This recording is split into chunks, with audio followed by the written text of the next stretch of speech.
just like home. Yes, if they're Right. Ms. Garvey? This is roll call. Okay, roll call. Ms. Cottier? Here.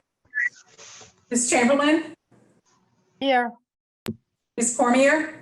Here. Mr. Wiggler? Here.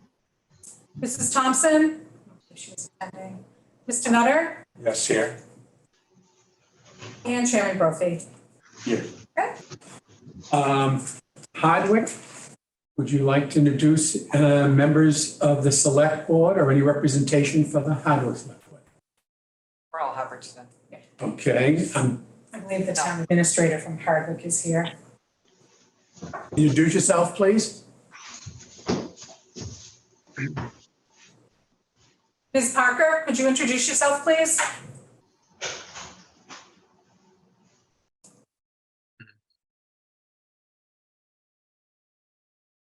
Paul's iPhone, I believe, is. Yeah. Okay, Ms. Parker?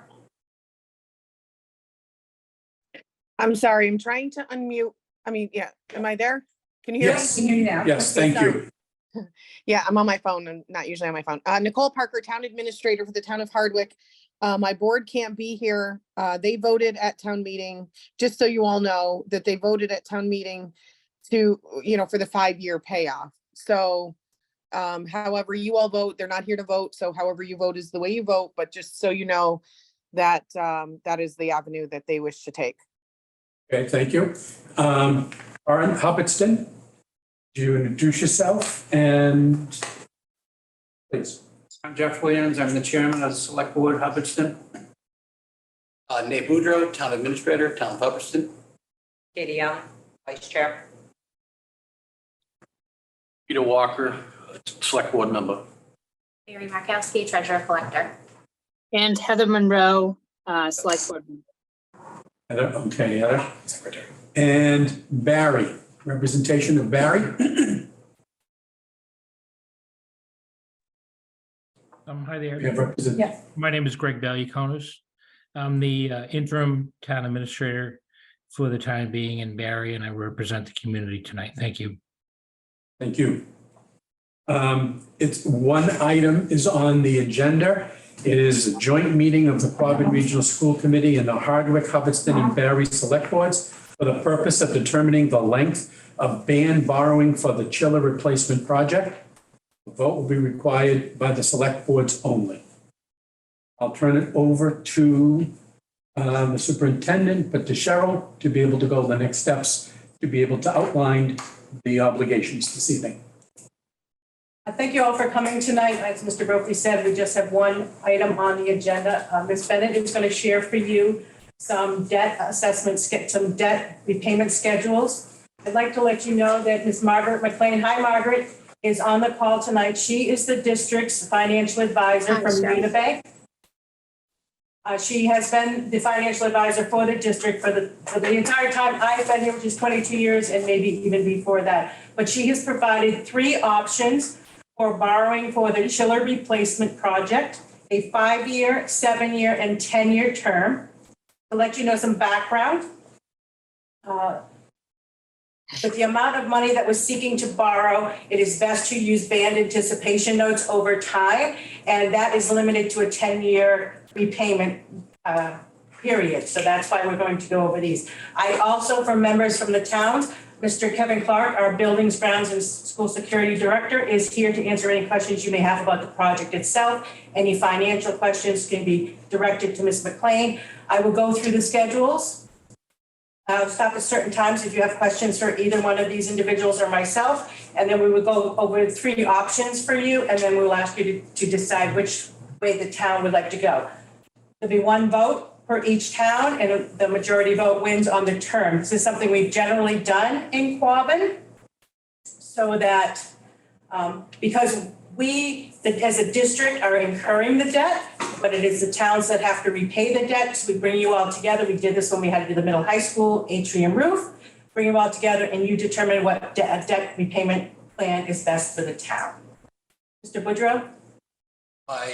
It's just a point of procedure. So my understanding from what I'm seeing placed here in front of us this evening is if the Hubbardston Select Board, who has a quorum here this evening, does not choose to go with a 5-year ban, this will just be sent to the Barry Select Board to make a choice. I'm sorry, we expected the select boards to come, that is why Mr. Brophy read what he read.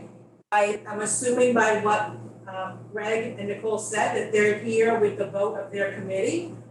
That is not the way I wish this meeting had gone tonight. Can we clarify that the interim TA in the town of Barry is indeed here with the vote of his committee? Absolutely, Mr. Brophy. Yeah, sure, not a problem. And that's Greg? Yeah, hi there. My board did not specifically vote to authorize me. They wished that I attended and participated in the meeting, but where there was no vote associated with particularly authorizing me to vote on their behalf.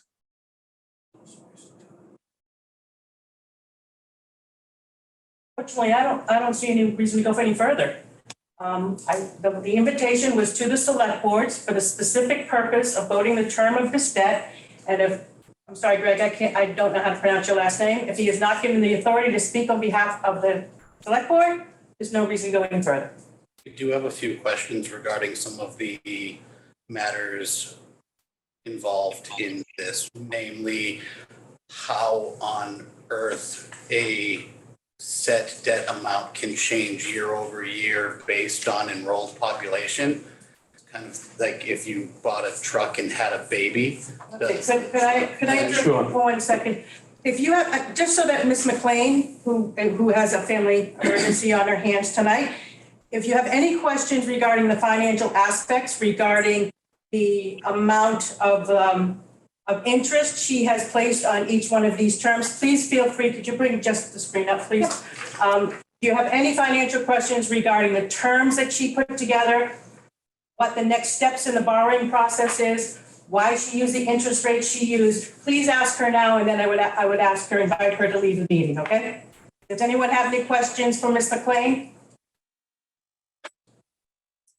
I'll direct your attention to what I'm speaking of. On a 5-year bond anticipation note, she has forecasted year one at a 4.5% interest rate. Year 2, 4.75, and years 3 through 5 at 5%. That is the same for each of the 7 and the 10-year borrowing plans as well. The years going past year 2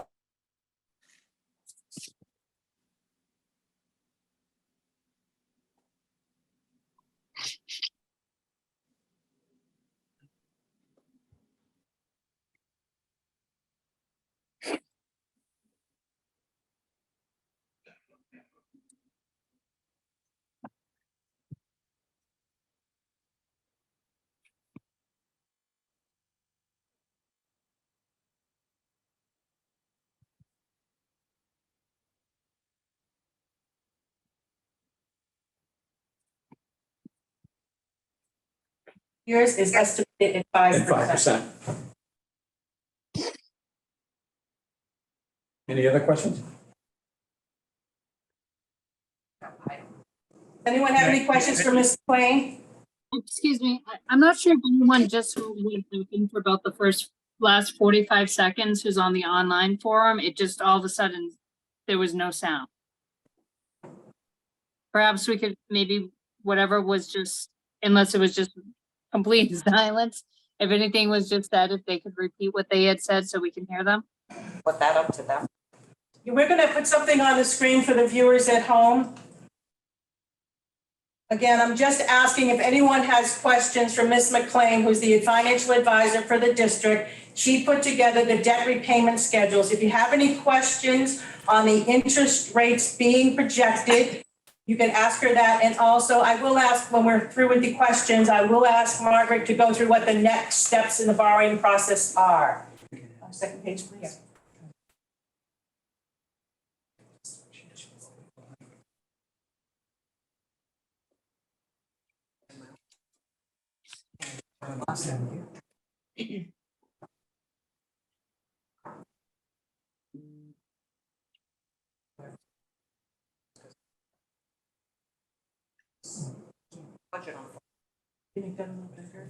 Can everyone see that at home okay? We can see it, but we can barely hear you guys. Audio keeps going out. Right now, nobody's talking, shouldn't be talking. Are there any additional questions from anybody from Hubbardston at this moment? Regarding finance or Yes. regarding what I asked? in- Just regard, please, so I can let Ms. McLean go home to her issues, okay? Anything from Hubbardston? No, you're all set with those questions?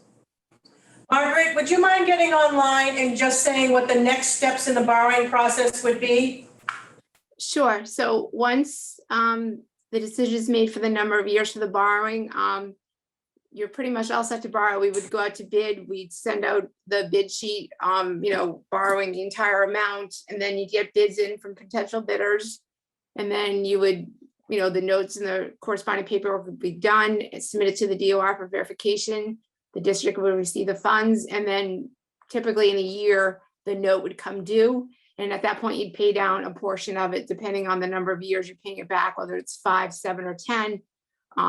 The principal amounts that I put together on the estimated schedules, that's what we could pay back. And then the following year, you'd roll over the balance until it gets paid in full. Margaret, since there are no questions, can you just explain to us why you use the interest rates you did for the terms of the borrowing? Sure. Right now, short-term rates are around that 4.50%. So I kind of went with the current rate on that. And then, rates are forecasted to eventually come back down, but since we don't know at this point if it's going to be a year or a couple of years, I took the conservative route and just increased it a little bit for next year, and the same thing for the following year, and maxed out at 5. I'm actually hoping that 5 is really conservative and that it goes the other way. So hopefully this would be worst case scenario. Okay, I see no other questions for you, Margaret. I really want to appreciate you coming on board. If and when we do have another meeting, I don't think there would be a need for you to attend, but thank you so much for being here tonight. Sure. Just let me know. You know where to find me. Thank you. Have a good night. Okay, does anyone have any other questions about the project itself while Mr. Clark is here? Anyone online?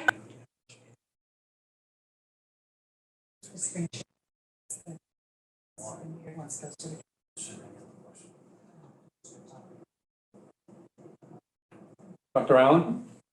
If we have a problem proceeding without Barry, we have the Barry administrator here. Can he call the Barry members to see if they can get somebody? Not meeting. There's no actual meeting of the Barry Select Board right now, so any vote they were to take would be null and void in accordance with almost any law. Correct. They're not in session. I totally agree with you. If they didn't Has post to have the meeting. notice. Well, we posted a meeting, didn't we? For our committee, Yeah, but but each individual town is attending, it has to post a meeting. Board So- members, Yeah, this is Nicole Parker, just for clarification, although the Finance Committee and the Select Board voted at town meeting to incur for 5 years, it's up to tonight's people because they, there's no meeting here. I just wanted to relay their sentiments and their hope. So that we're in the same boat. So only Hubbardston We showed did our job. correct. I appreciate that. Thank you very much. Absolutely. But I'm also a person who wants to make sure if there's any questions, concerns, what the perspective is, what does the regional agreement say, how we end up apportioning it, and the obligations of those type of debts. Questions are very important. Yeah, I'm annoyed that it changes So- every year. Well, So so I'll. it may be annoying, I hear you, but it's part of the original agreement based on apportionment. I don't. Can I answer Mr. Boudreaux's question? Yes. Okay, as we spoke individually on the phone, and it's part of the regional agreement under capital costs with respect to the district-owned school, which is the middle high school, shall be apportioned to each member town based on the percentage of that member town's resident student enrollment as of October 1st of the fiscal year next preceding the fiscal year for which the apportionment is determined. So as I put on this document right here, That is the October 1, 2022 enrollment, last school year. If we were to, although if you borrow this year, you won't be paying until next fiscal year, but that is used just as an estimate. Each year, that number changes based on the actual resident enrollment of the town of Hubbardston on the year before. This has been the regional agreement language since 1985. In fact, that is why your debt assessment increased for the town of Hubbardston at the annual town meeting for the fiscal 24 budget. It was not it's an interest rate that was yelled out from the floor. That's not the case. It is based on the regional agreement language of how many students you have in the building. And that is understood by at least those members and hired members of the Hubbardston team that are here today. But it's a wonky fact regardless, because it just does not make sense. And to say it's the agreement isn't really all fine and dandy. Mr. Boudreau, this regional agreement went through a significant change in 2014. There was a board put together of 2 members from each town and a member of the school committee from each town that rewrote the regional agreement that was put into effect in 1985 when the town of New Braintree joined. Then that regional agreement had to go to every annual town meeting to be accepted by majority vote at all 5 towns. Then the regional agreement goes to the commissioner of the Department of Elementary and Secondary Education for his approval. It's not wonky, it's procedure. And as I said, it's been in place since 1985. So 1985 and 2014 are almost 40 and almost 10 years in our past respectively. When is the next time the regional agreement is going to be opened to do said process again? That's not my question to answer, Mr. Yeah, Murphy. it will be the school committee, and that is coming up 10/2. We did it in 2014, and we suspect we'll be looking at it, I think, this year or next. So I know that there will be an opportunity for us to revisit the regional agreement. Is there something written that will make it like every 10 years it should be Yeah, looked at? there's piece language that in there. asked us, yes, to look at, to do that. Okay. And matter of fact, it would make sense as we coming up to 2014. That was a big change because prior to that 2014, it was a 1985 original agreement. We still had language that the school committee was hiring principals. In other words, prior to Ed Reform Law of 93. So that went through a major, and I believe, I'm not sure if you sat on that, but there was a good 1.5-year process that went through. And we will be looking at it because we have our leases up in 2025. So not only from the lease perspective and the language, it makes total sense for us to be looking at and seeing all aspects of what the regional agreement is. But again, when we do that, we will do that as a committee of a whole of all 5 towns. And if there are any changes, every town would have to vote for that. So we went through a process. We'll do that again. We have no problem doing that. It makes total sense. And so the clarity piece on that is, even though and I'm not using your word, but I know you used the wonky. It was the way the language was written, how the apportionment went. And so we can then look at and study and review that. And we, the 5 towns, can decide and what changes can be that type. It has to be unanimous for all of us. So we will be looking at that. Because in our perspective, we're buying a chiller. The school is buying a chiller. At a set price. At a set price. So how the hell can it change?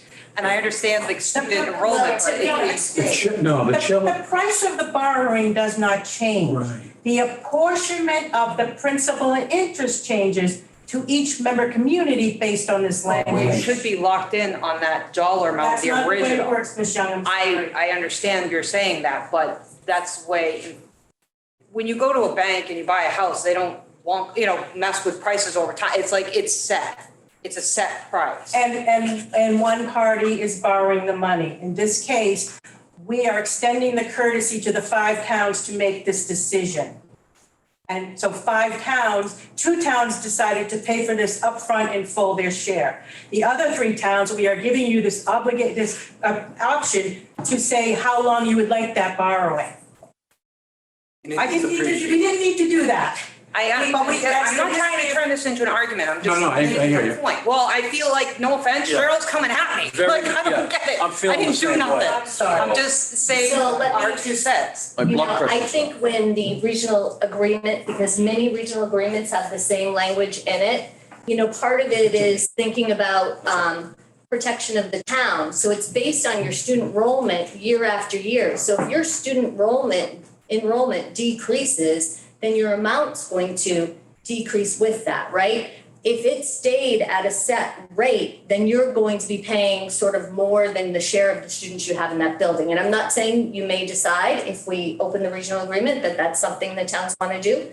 But I'm certain that this is why so many of the regional agreements have that kind of language in it. So just something to. Yeah, no, but it can't go, think about. it My can't change question now. though is, would you? Our student enrollment does change from year to year. We saw that. Not enough, like, and that's what I'm saying, for it to go up and down, it just doesn't make sense when you have a fixed amount, at least you know to budget for it. No, I understand. One at a time, please, one at a time. Go ahead No, and it's finish. okay, I'm just, that was my statement, if there's a fixed dollar amount that's agreed upon at a set time, everybody's agreed on that number, this is how much you pay, you put it in your budget for the next 5 years, that's what we're doing. You know, there's no, well, this year yours went up, yours went down, so you get a break, but you get more. So the numbers, like, all this takes into account when you're trying to run the school, when you're trying to run the town, when you're trying to do whatever these large dollar amounts are. If you have numbers coming in at all different things, you can't adjust. There's no way to, like, this is what the dollar amount was. This is what it should be. We agreed. That's it. We agreed. Whether our numbers go up or down a little bit, that's the number. That's what we have to pay for the next 5 years. It's set in stone. We can move forward. Let's move to the next. Rather than, okay, how much is it going to be this year? We got to wait to see how much our numbers have changed. So it's a waiting game. And then we have to all figure it out together when we could just have a set dollar amount and move on. There's a couple of things. I know we had that process in place, but we will be, I know with the school committee, we'll be talking and looking at the original agreement and going our next steps. I know you'd like to say something, and I know Lee wants to say something, so. Yes, thank you. I'm very green at this. I'm fairly new. I've only been doing it a year, so please bear with me. No problem. And I'm not attacking anybody. I'm just very vocal. The way I see it, we're buying a piece of equipment. The piece of equipment has a set price for that piece of equipment. That piece of equipment isn't going to go up and down once you lock in your price for that piece of equipment. So when I look at it, that it's based on your student population, to me, that's telling me, all right, so now our population goes up by 5 students next year. So we're paying more for that chiller, okay, because our population went up. When that chiller costs this much, But another town is paying less. Probably. because their population went down. Right. It's not the price of the chiller of the project is not changing. Right. Right. So, It's apportionment. Your share is what changes. Yeah, more people from your town are getting the benefit of that piece of equipment. excuse me? More people from your town are getting the benefit of that piece of equipment. So, Lee? My question was answered. I wanted to know where we sat with OCAM and New Braintree. So the understanding is they're paying it, boom, right away. And so, once again, I agree with Cheryl. We only have one town here that can vote. The meeting is purposeless right now. And that's exactly why I wanted some questions. Hand up where? Ms. Monroe. Ms. Monroe? Thank you.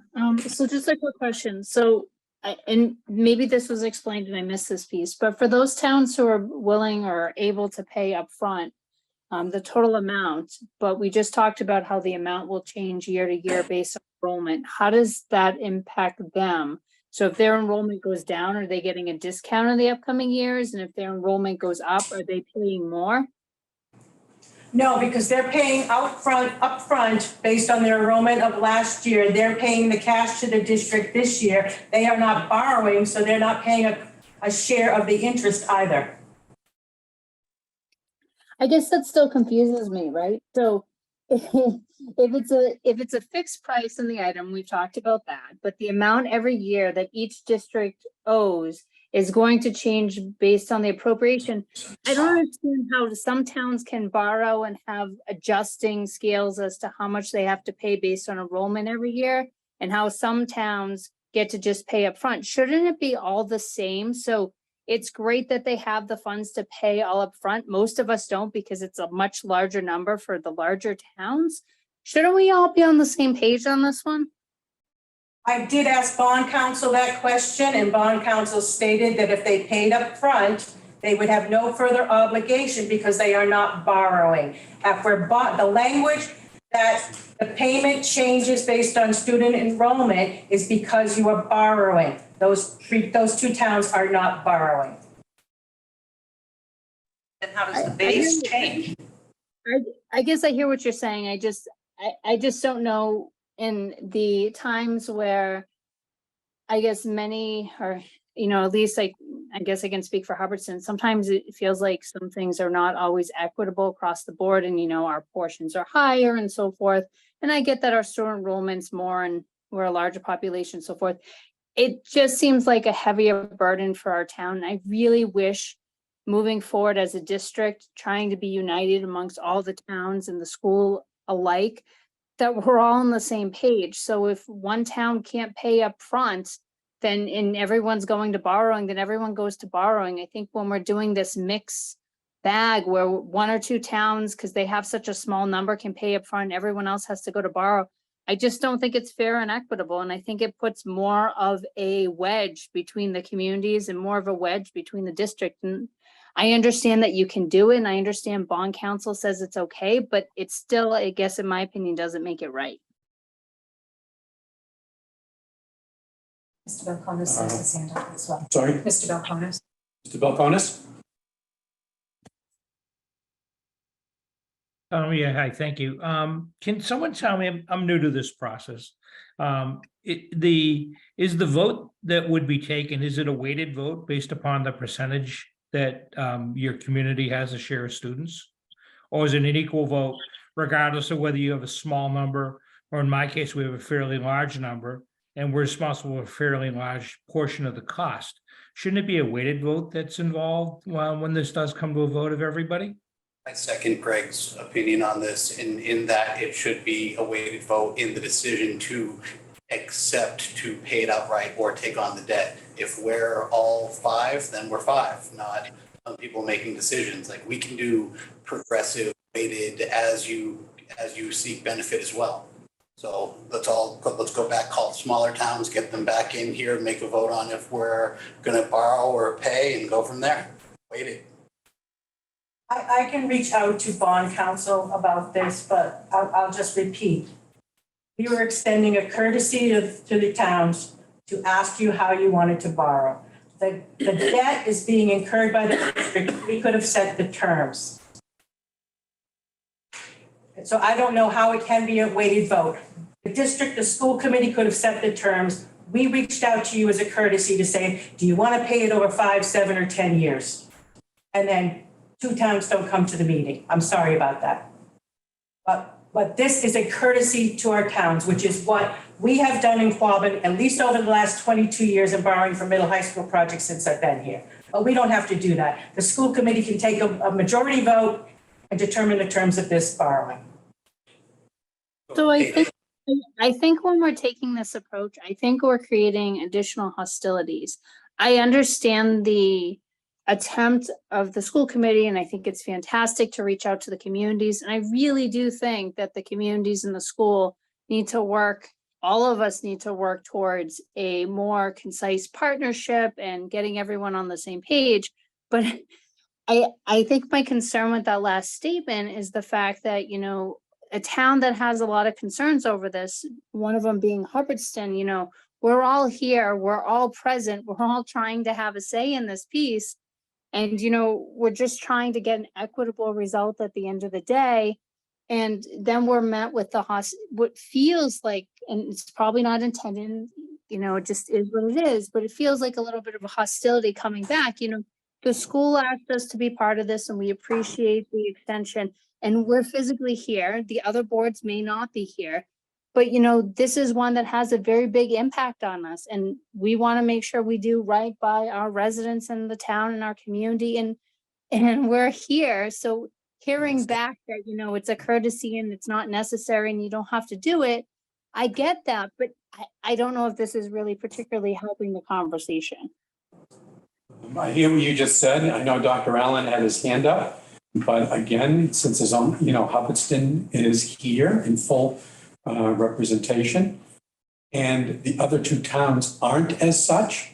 So as a courtesy, as we have continued to do, and I know I'm speaking for the full school committee, I would certainly reschedule this meeting to see what for the next steps to do.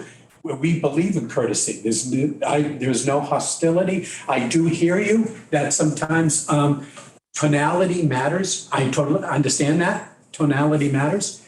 And the way we can answer questions to be clear and concise makes sense too. And I really value one's understanding of saying what may be inconsistent, what I don't like about it. But I also wanted to make sure that Cheryl was very clear in regards to the language, the borrowing, the past practice, and what we've done.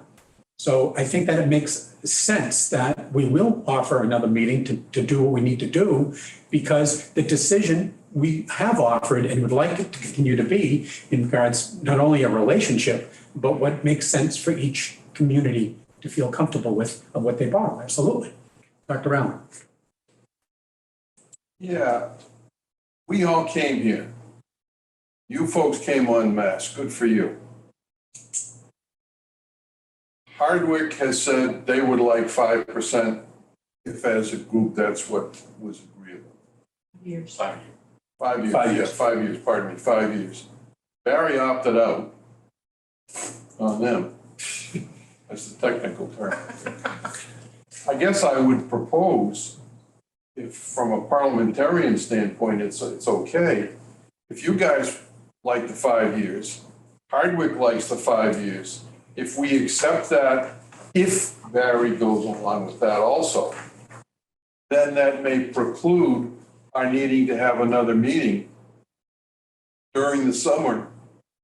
So I just wanted to throw that out to see how that feels for you guys and whether it's parliamentarially appropriate. If I can speak for the board, and please speak up if I'm not doing so, I think at this point we would like the opportunity to talk to our own bond counsel, as this might be but as everyone else has been putting it, an unequitable opportunity for us. We are gracious for the offer from the school committee and will likely continue to take it up, but we would like the opportunity to speak with our own bond counsel.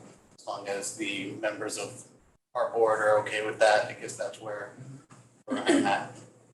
Okay, so it just was an idea I was tossing out to see if that resonated with you, and clearly it does not. Deb? Hi, thanks, Mark. I just wanted to, first of all, thank the Hubbardston members for all attending tonight. I don't like the hard feelings between the district and the select board.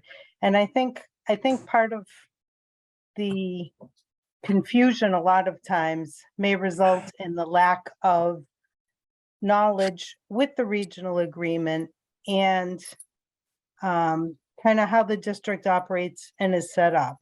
And the school committee really tries to work very hard to always include the member towns in all the decisions. And that's why we always make it our practice for, Cheryl's practice for the past 22 years to have the towns, this is your borrowing.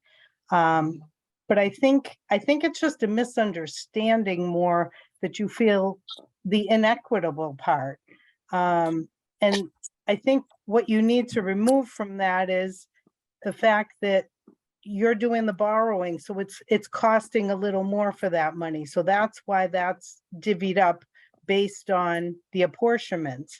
And Hubbardston has seen a huge growth in their student population, and that does affect our assessments and borrowing and things like that. So that's when I first got involved with the school committee, was back in the first regional agreement.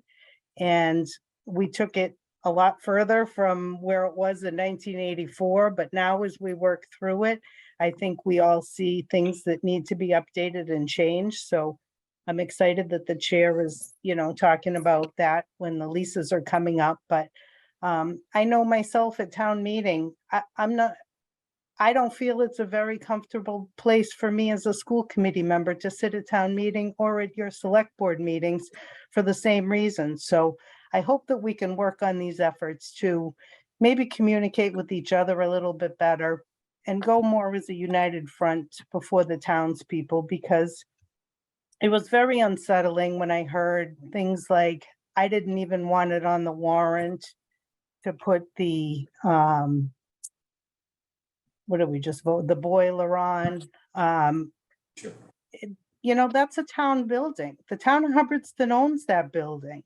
And the district takes really good care of the building, and we do the best we can to work together to, accomplish these things.